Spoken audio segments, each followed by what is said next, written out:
네, 오늘 하루도 기쁨이 충만하시기 바라겠습니다. 오늘 말씀은 요한일서 2장 13절 말씀입니다. 아비들아, 내가 너희에게 쓰는 것은 너희가 태초부터 계신 이를 알았으며, 청년들아, 내가 너희에게 쓰는 것은 너희가 악한 자를 이기었음이라. 아멘.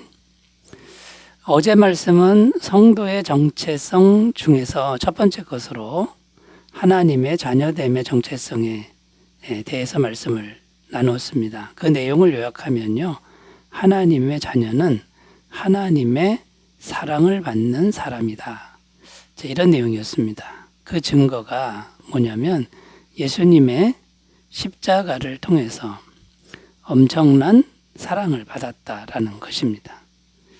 자, 이렇게 엄청난 하나님의 사랑을 받는 자녀됨의 정체성을 가진 사람들은 결코 죄를 지을 수 없다는 것입니다.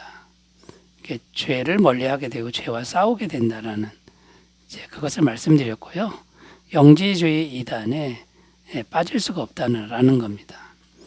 그러니까 지금 성도의 정체성에 대해서 계속 언급하고 있는 이유는 영지주의 이단, 거짓된 가르침에 빠지지 않고 진정한 사랑을 실천하며 살아라.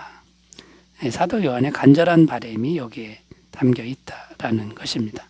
자, 오늘 말씀은 성도의 정체성 중에서 두 번째 것입니다. 아비됨의 정체성인데요. 오늘 말씀도 이 영지주의 이단에 빠지지 않도록 하려는 것임을 염두에 두고 오늘 말씀을 함께 생각했으면 좋겠습니다. 자, 오늘 말씀에 보면 아비들아라고 이렇게 부르고 있는데, 아비들 누구를 의미하는 걸까요? 교회 어른들, 나이 많으신 어른들, 장로님들, 그 다음에 교회 지도자분들, 사역자들, 이런 사람들을 의미한다라는 겁니다. 자, 그런데 왜 아비들아 이렇게 부르는 것일까요? 그것은 아비됨의 정체성을 가지라는 겁니다. 그 아비됨의 정체성은 정말 중요한데 어떤 의미가 있는지 오늘 우리가 이제 하나씩 살펴보면서 함께 은혜를 나누겠습니다. 자, 아비됨의 정체성 첫 번째 의미는요, 교회와 성도를 부모의 마음으로 사랑하라. 교회와 성도를 부모의 마음으로 사랑하라, 이런 의미가 담겨 있습니다. 자, 아비들아라고 불렀을 때 너희들은 아비들이다. 그러니까 아비처럼 하라. 자, 무엇을 하라는 거예요? 교회와 성도들을 아비 같은 마음으로 사랑하라. 이런 의미가 담겨 있습니다. 자, 아비 같은 마음을 가져야만 따뜻한 용서와 이해가 된다라는 겁니다. 누가복음 15장 29절 30절입니다. 아버지께 대답하여 이르되 내가 여러 해 아버지를 섬겨 명을 어김이 없거늘 내게는 염소 새끼라도 주어 나와 내 벗으로 즐기게 하신 일이 없더니 아버지의 살림을 창녀들과 함께 삼켜버린 이 아들이 돌아오매 이를 위하여 살찐 송아지를 잡으셨나이다. 자, 오늘 말씀이 이 말씀이 누구의 말이냐면 한 아버지 밑에 큰아들 작은아들이 있었죠. 작은아들이 유산을 먼저 챙겨서 타국에 가서 어랑방탕하게 다 소진하고 돌아왔을 때 아버지가 아무것도 묻지 않고 잔치를 벌였을 때 큰아들이 한 말입니다. 하나님 아버지는, 그 탕자의 아버지는 돌아온 탕자를 아무것도 묻지 않고 따뜻하게 받아주고 용서해 줬는데, 큰아들은 형이었습니다. 이 둘째 아들의 형이었는데 이 큰아들은 동생이 용서가 안 되는 겁니다.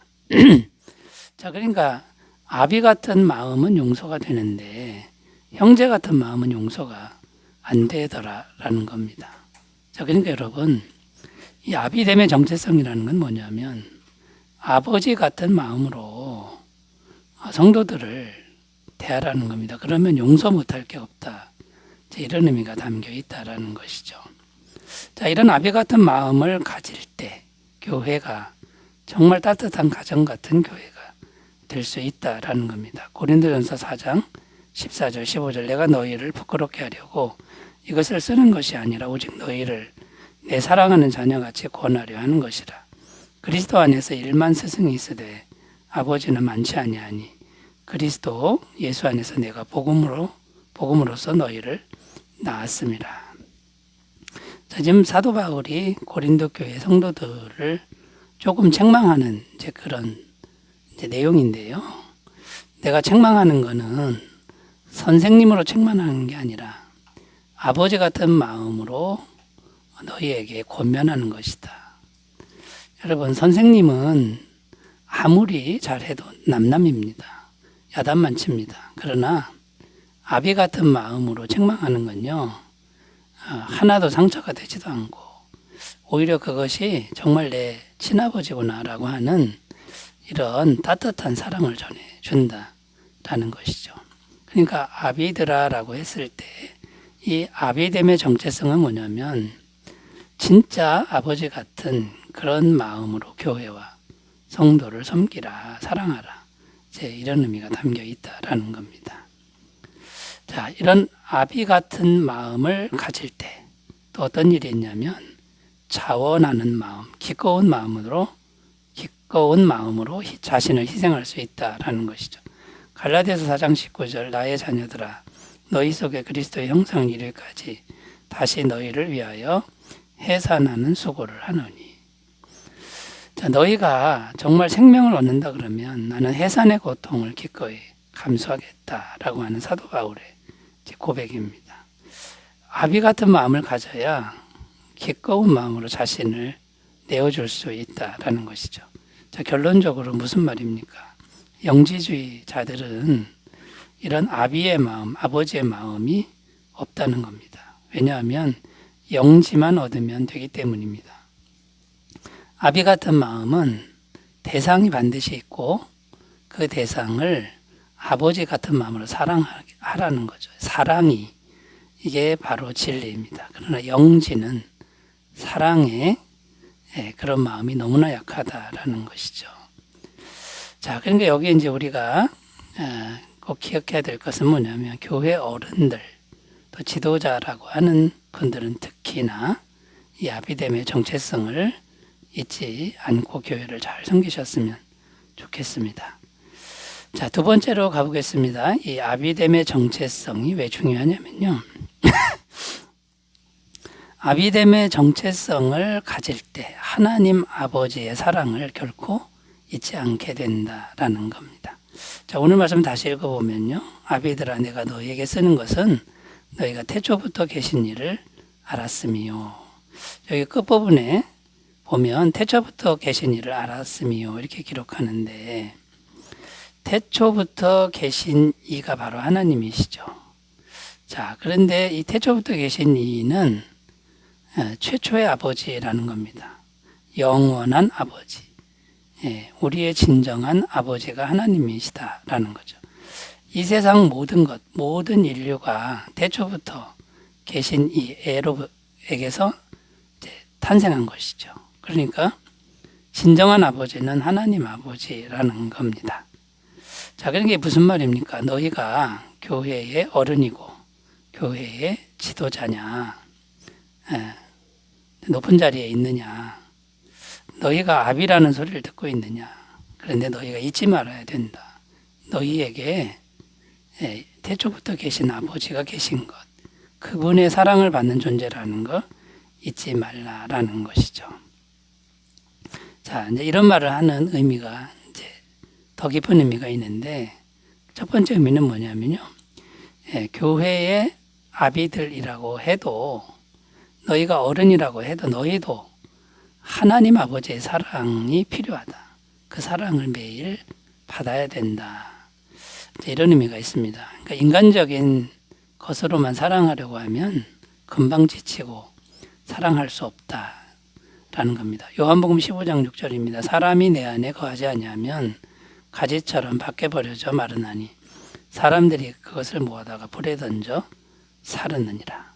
그러니까 아비들이라고 해도 마음이 하나님 아버지와 연결되어 있지 않으면 사랑할 수 없다. 교회를 섬길 수 없다. 자, 이런 의미가 되는 것이죠.